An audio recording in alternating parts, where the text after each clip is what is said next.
Okay, we're recording. Hi, this is Sue from Flip It Red, California, and I am interviewing Kevin Cookingham. He's a congressional candidate, Republican for California's 16th congressional district. Kevin, thank you so much for joining us. Tell Thank you us a for little having me. bit about why you're running. Yeah, at the age of 60, I was in education. I was a principal of two different schools, Clovis Adult School and Clovis Online School. And I just felt there was a change coming on in my life. And I was looking at what was happening across this nation. And I just felt I needed to be a part of the solution. And I didn't want to just retire from education and, sit around, obviously. And I'm not that kind of person anyway. And I felt I needed to get involved and get my hands dirty in politics and try to have an influence on what's going on, not only in California, but of course at the federal level across this nation.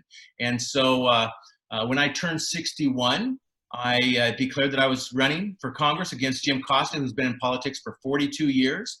And I'm 62 now. We've been going strong for the last year and developing strong volunteer groups throughout Fresno. And then of course the 16th district also includes Madera and Merced County. So there's 3 different counties represented in the 16th district right here in the Central Valley of California.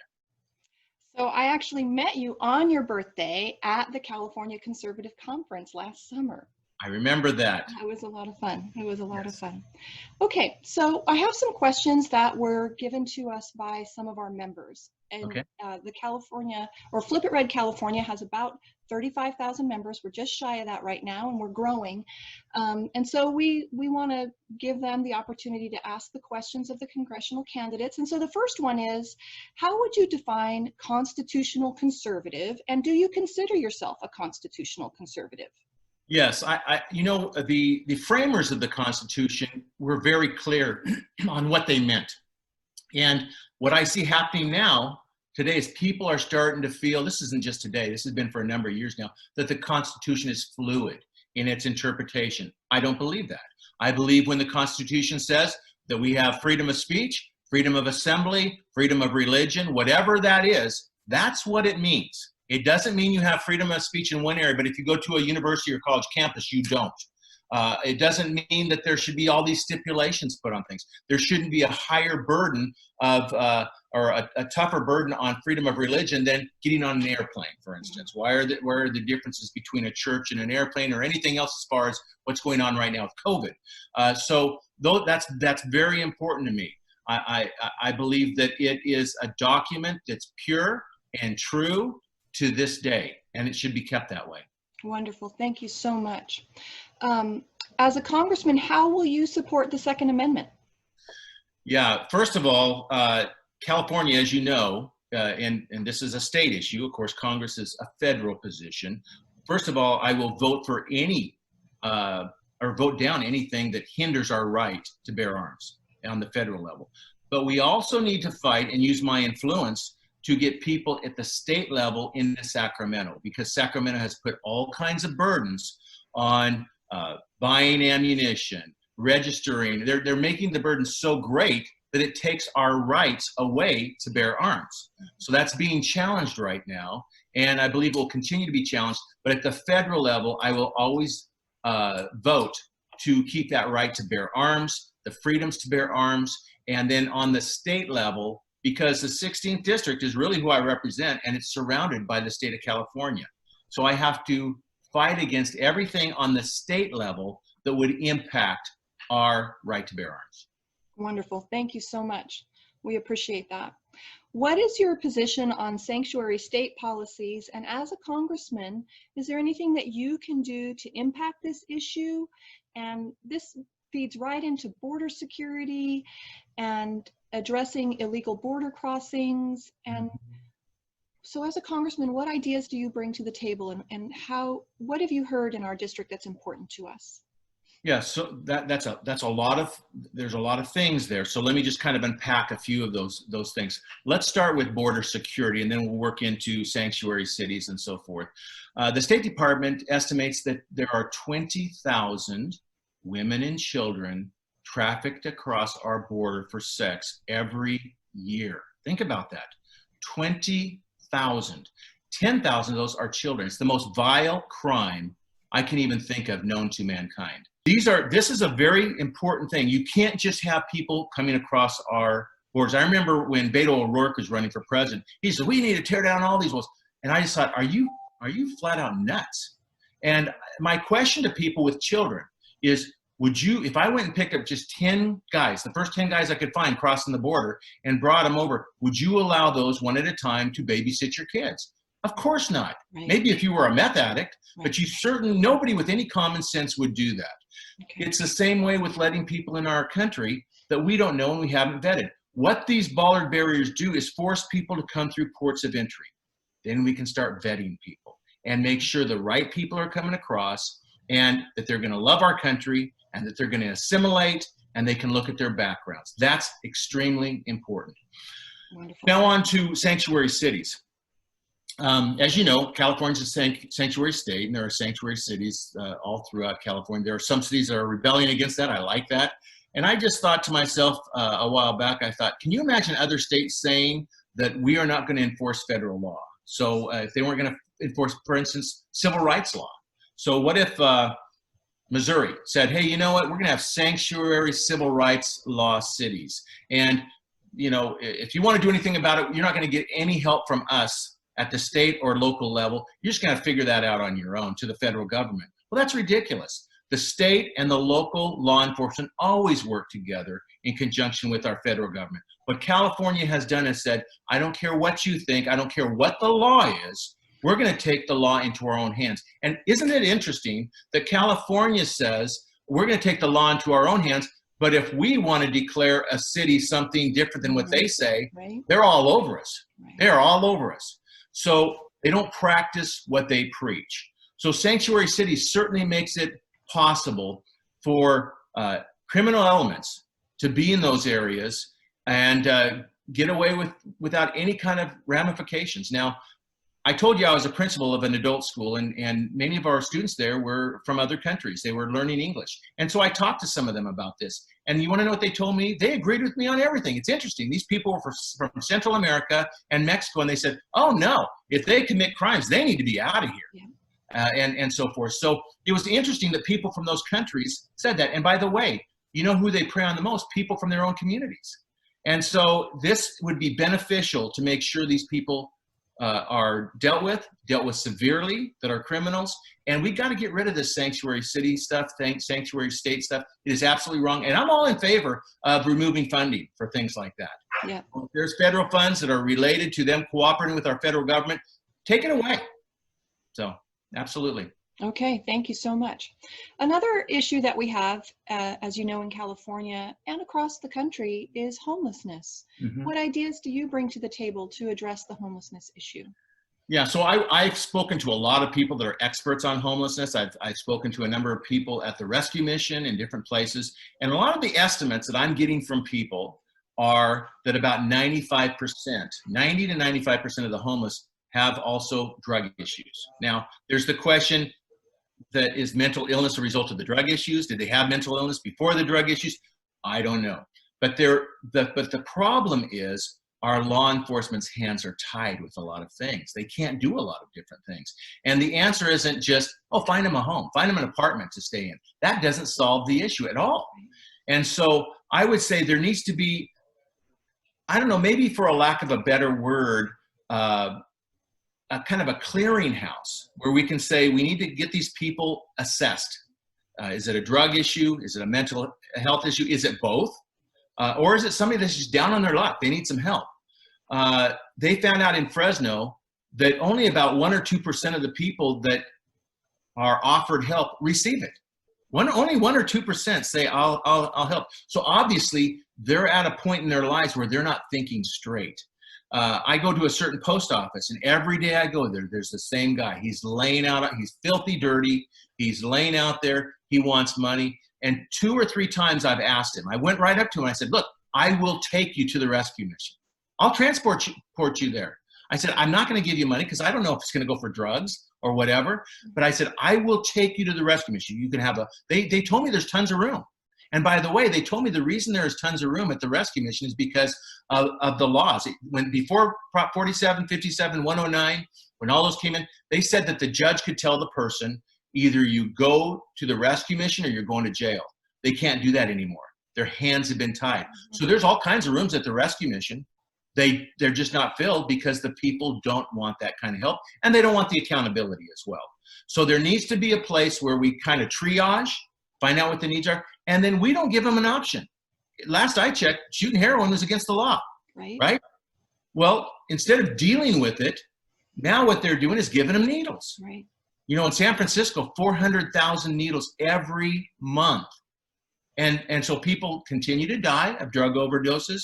It's the most ridiculous thing in the world. If I had a dog and that dog, I didn't like the dog, or the dog was having some weird issues going on, and I started shooting the dog up with heroin just to keep him out of my hair, so he just laid on his mat and did, I'd be arrested for animal abuse. But we're doing that with people. Right.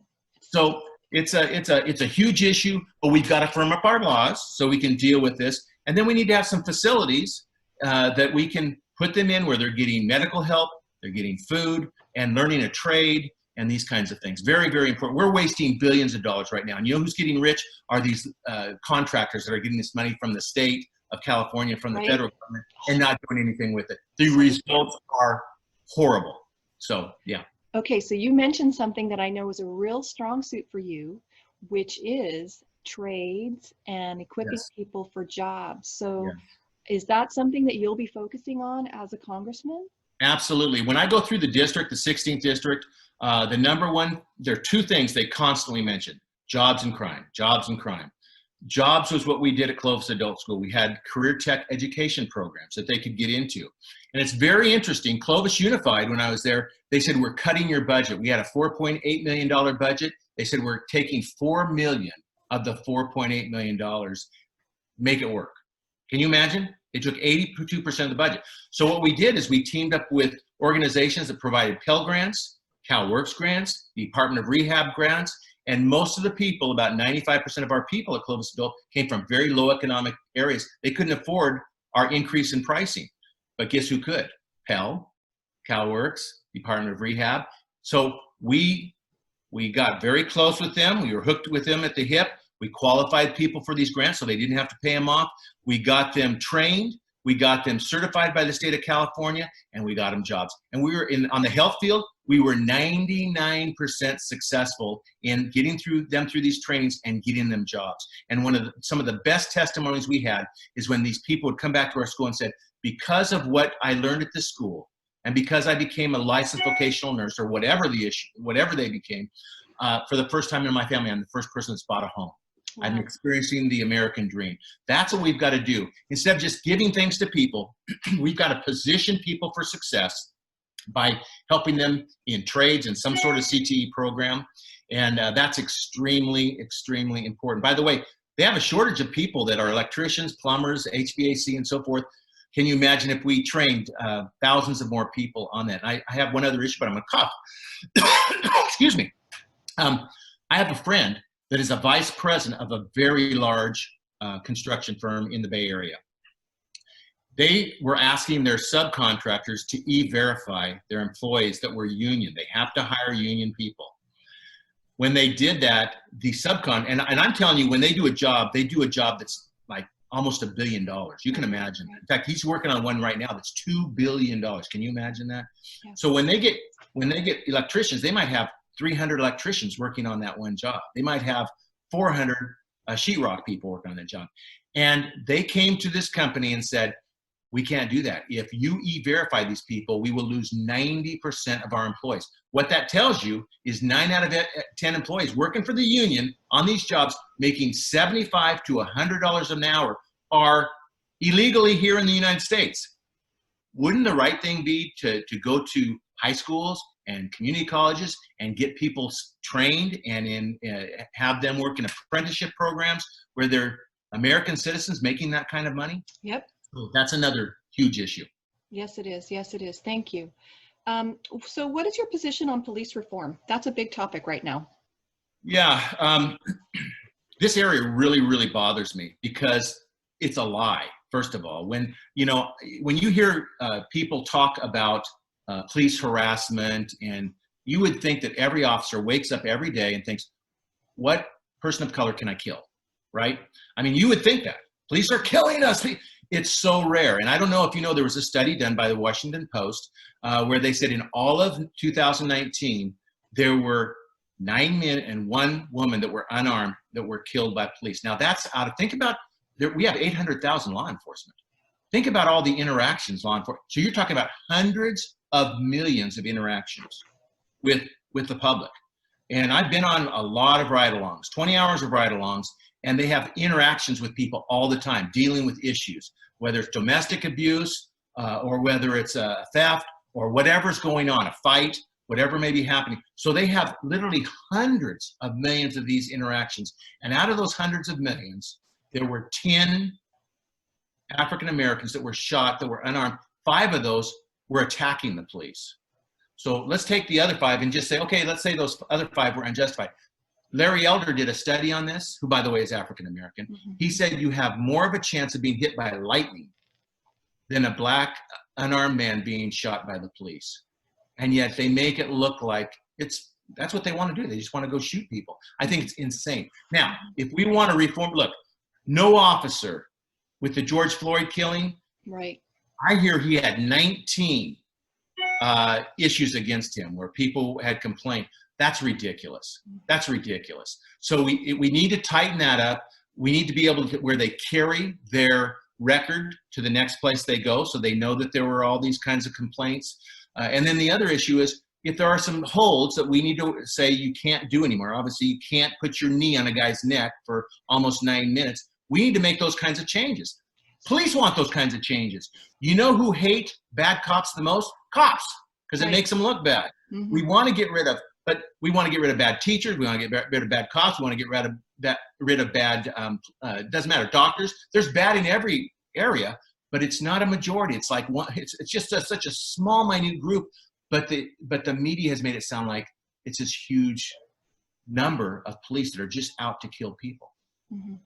Yeah. So I don't know what so bottom line is, do I support reform? Yeah. If there are holds that need to be done, if there are complaints, those need to be brought out.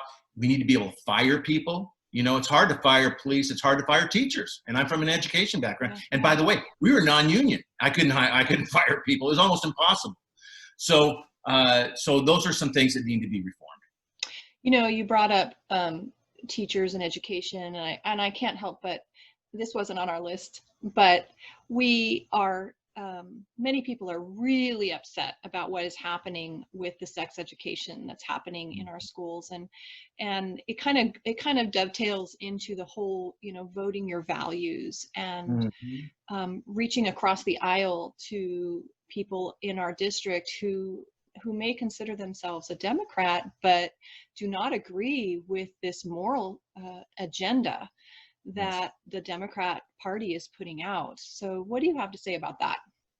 Yeah, just a few things. Let me tell you a story first. I have a guy that I met at a meeting, and he was asked to speak to a Hispanic conference in Las Vegas, and they were all police officers, and there were about 500 there, and they were all, like I mentioned, they were Latino Hispanic police officers. So he started off the meeting saying, I'd like to know who I'm speaking to, and he started saying, how many of you believe in traditional marriage? They all raised their hand. And okay, how many of you believe that, you know, a man is a man, a woman is a woman? They all raised their hand. How many believe that abortion is wrong, that you shouldn't be able to take the life of an unborn child up to birth? They almost all raised their hand. And he went through about 8 or 10 questions that were all related to conservative values. And almost all raised their hand every time. His last question was this: and how many of you voted Democrat last time? They all raised their hand. So they're voting different than their values. So we have to communicate that to people, Sue. I mean, it's so important. And so I think of my wife. She's in education too. She just retired a couple of days ago, as a matter of fact. So we're thrilled about it, to help with the And she had a girl that came to her school, and she was working through a online program, but she had people come into her class, and she was teaching leadership and culinary skills and so forth. And she had a girl come into her class. She said, well, I'm wondering why you came from the main comprehensive high school in Clovis. And she said, I'll tell you why. She goes, every day I'd go to the gym, and I'd start changing to go to swim or wherever it was. And there's a man, a guy that was 17 years old, standing right next to me, a male, in the girls' gym, staring at me every day. And he was allowed to do that because of state laws in California because he said he identified as a female. And she thought, why do I have to leave in a girls' gym, go hide in a stall somewhere and change because there's a male next to me staring at me in my own? And she said, I had enough. My mom had enough. My dad had enough. That was it. So I enrolled at a charter school. And so she came over to Clovis Online School. Very, very important. It makes me sick what is getting through on our education and our curriculum now. I think you know this, that in kindergarten through third grade now, they're teaching transgenderism now. Mm-hmm. And I will tell you this, I was at elementary level for 8 years. I could convince a third grader that their mother was a kangaroo. If I had them for about 20 minutes, I could convince them of just about anything. Now, I never tried to do that. I'm just telling you, they're very vulnerable and they believe teachers. So can you imagine how messed up these kids are going to be in kindergarten to third grade when they go home and they go, Daddy, I think I really am a girl, or a girl saying, Daddy, I think I really am a boy. And the push towards this shoving this ridiculous stuff down our throats. And by the way, now we're hearing people saying, well, I'm going to identify as a different race, or I'm going to identify as a different age. I mean, if you can identify as a girl and you've got your male genitals, I don't know if I can say that anyway. If you've got but anyway, if you've got your male goods and you want to identify as a girl, why couldn't you identify as somebody of a different age? Can you imagine a 47-year-old male teacher being involved with a young junior high girl and saying, well, I identified as a 13-year-old boy? Can you imagine that?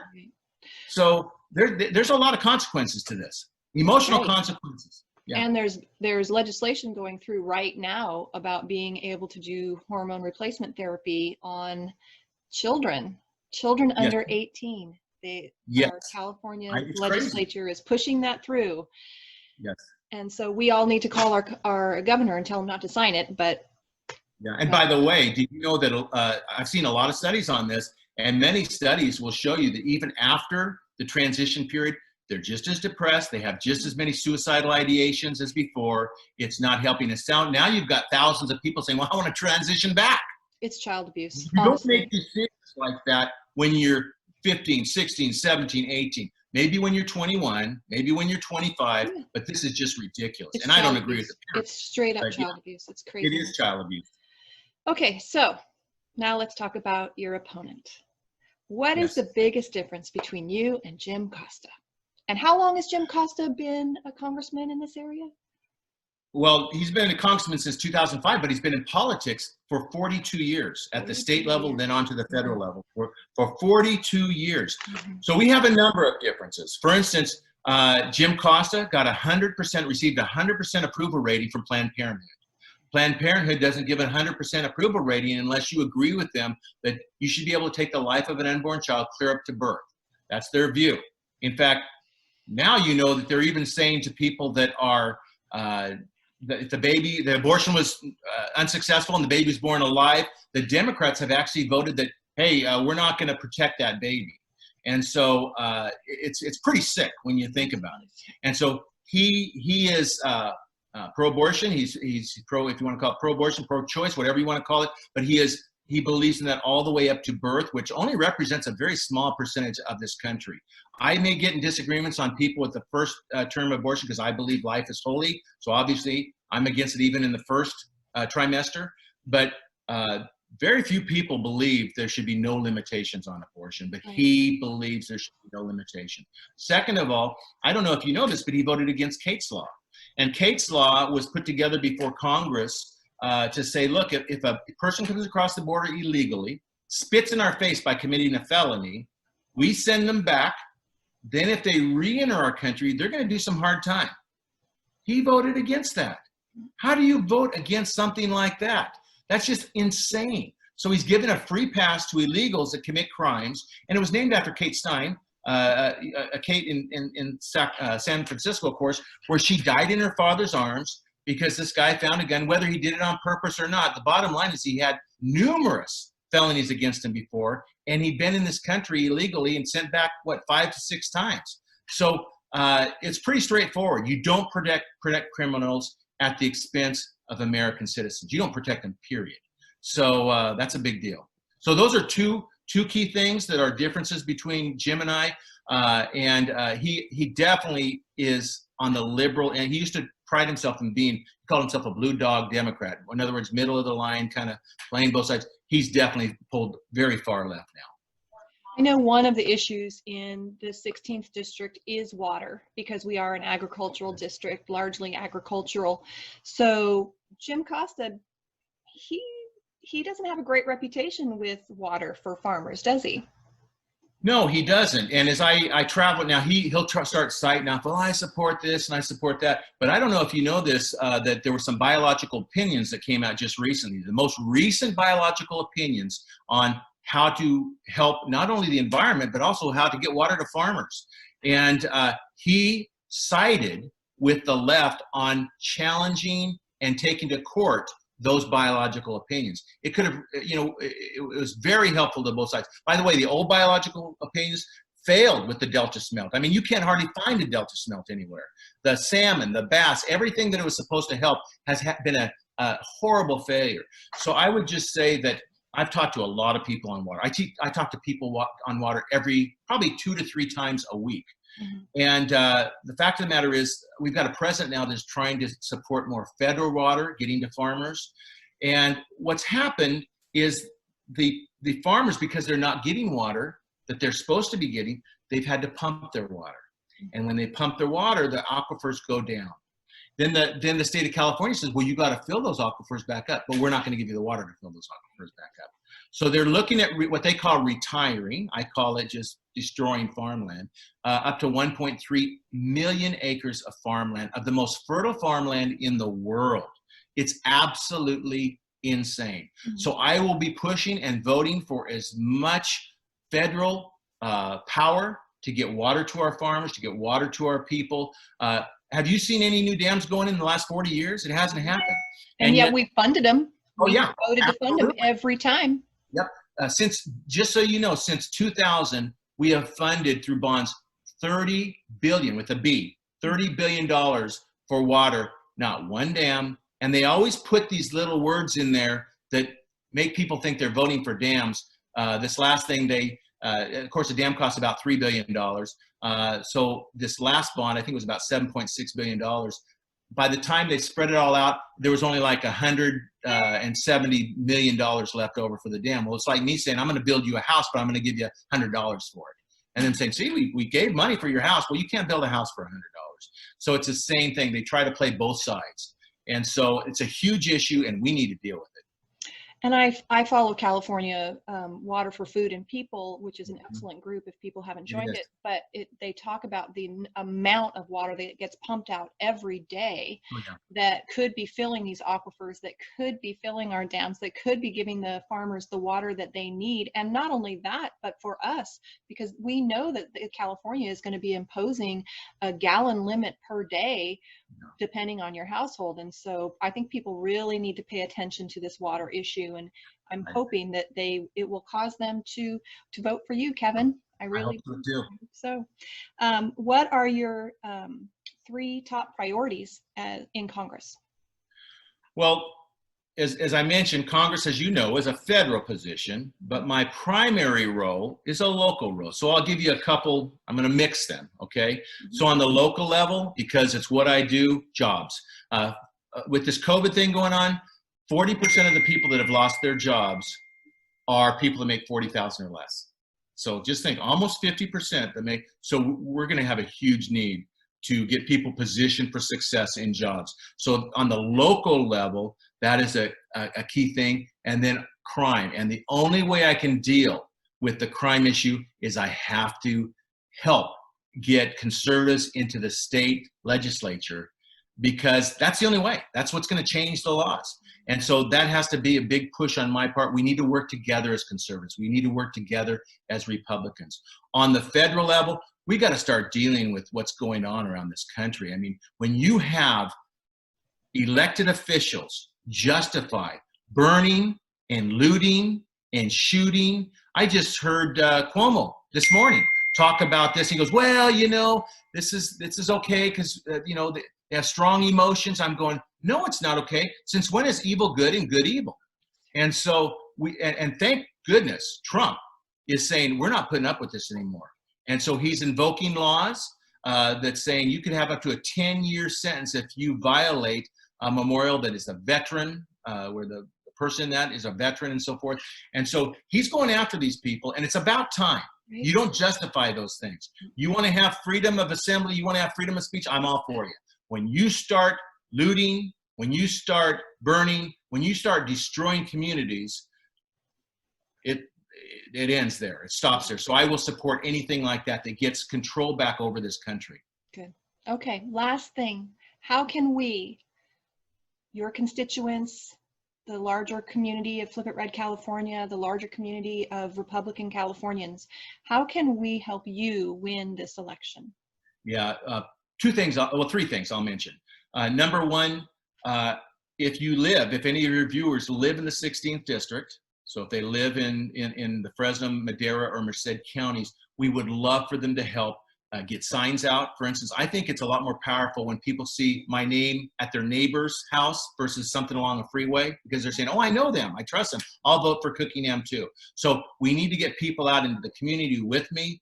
We've got a strong volunteer team, but we need to grow it tremendously. I would love to have some people take on, like, Democrats for Cookingham for Congress. We got a guy that's going to do realtors for Cookingham for Congress. We got to have Hispanics for Cookingham for Congress. Whatever groups that they can start taking control of, to where they can get on social media and get the word out about me to different groups, because I've got to turn Democrats, conservative Democrats, to vote for me.